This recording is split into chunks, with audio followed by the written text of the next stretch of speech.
hearts and in our minds. Through Christ our Lord. Amen. Please be seated.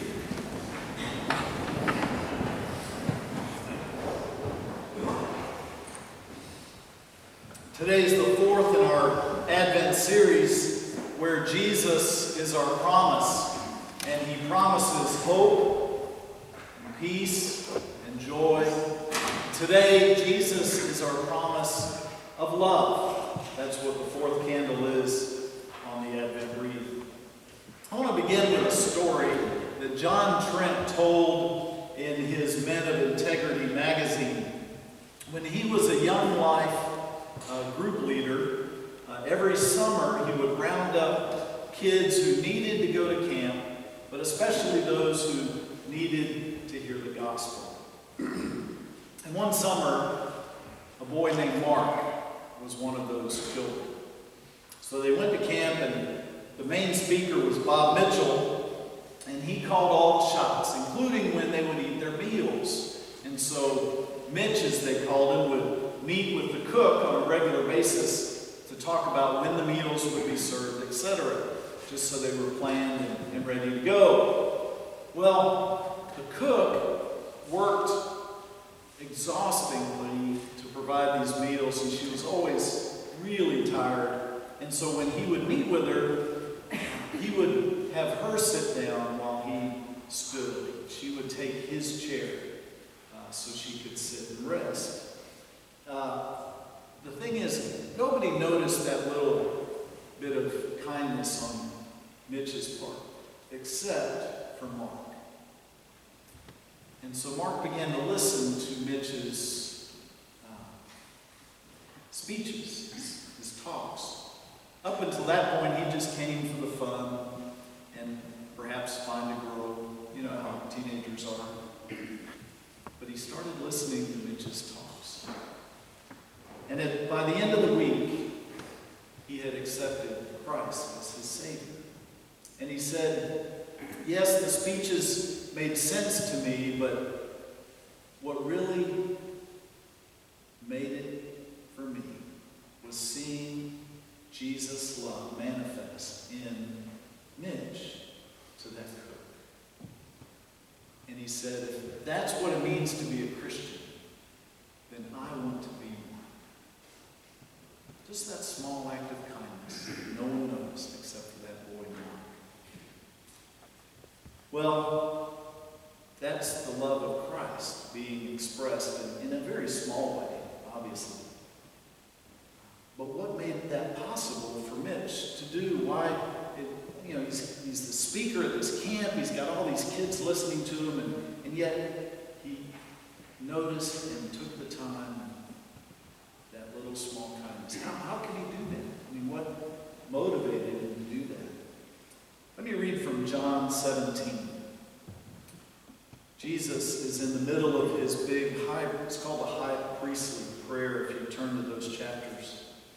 He says, righteous Father, though the world does not know you, I know you, and they know that you have sent me. I have made you known to them, and will continue to make you known, in order that the love you have for me may be in them, and that I myself may be in them. Well, it was possible for Mitch to do that small act of kindness in the midst of that busy week because the love of Christ and Christ himself was in his heart. That's what made that possible. When we accept Christ as our Savior, he comes to live within our hearts, and he becomes a part of our life, and his love begins to express itself in our lives. And what we can count on, and we can know for sure, is that his love will never cease. Let me read from Romans chapter 8, very well-known verse. For I am convinced that neither death nor life, neither angels nor demons, neither the present nor the future, nor any powers, neither height nor depth, nor anything else in all creation will be able to separate us from the love of God that is is in Christ Jesus our Lord.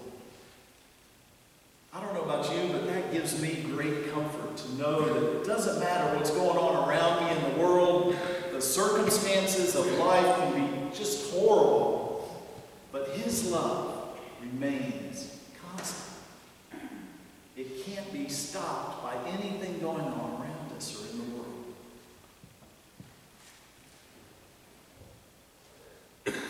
And because of that, when we live our life for Him, for Christ, then His love shines through us no matter what.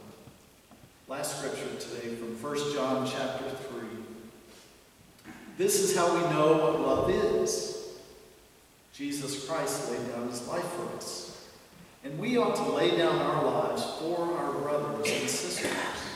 If anyone has material possessions and sees a brother or sister in need but has no pity on them, how can the love of God be in that person?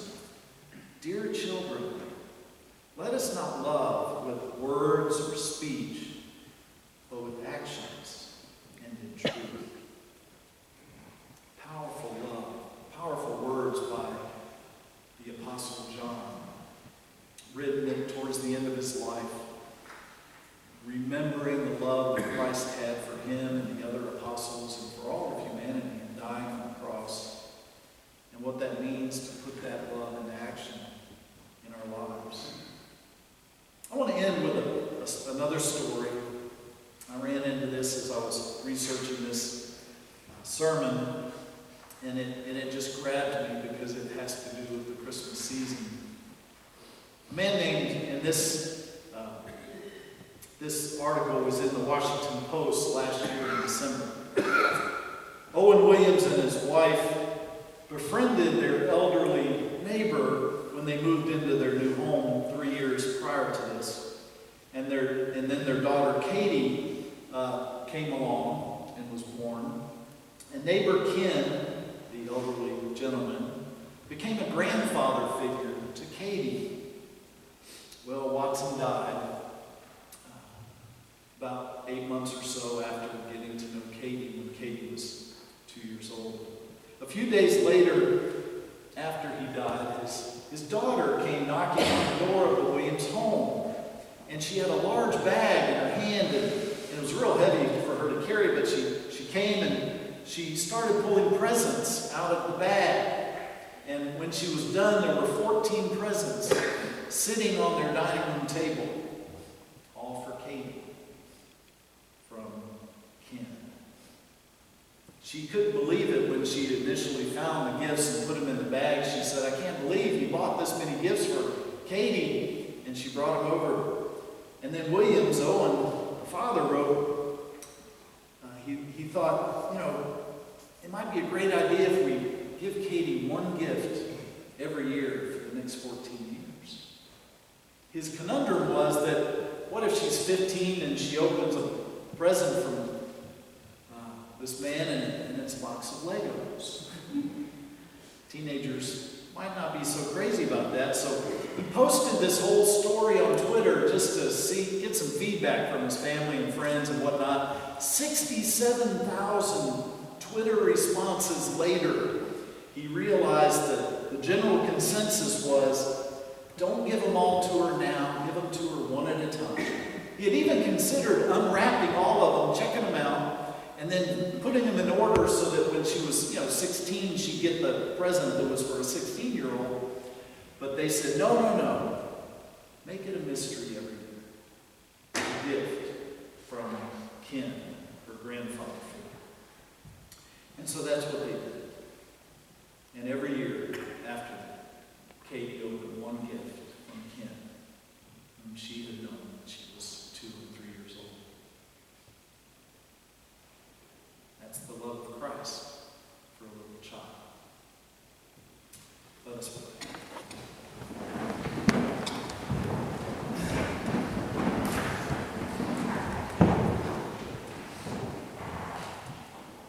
Almighty God, we thank you for the gift of love that you wrapped up for us in your Son, Jesus Christ. In this season in which a lot of joy and Christmas cheer is being passed ask around, I pray that you'd help us to remember why you sent your Son, and to help us to live the way he did, with love in our hearts for all, through Christ our Lord. Amen.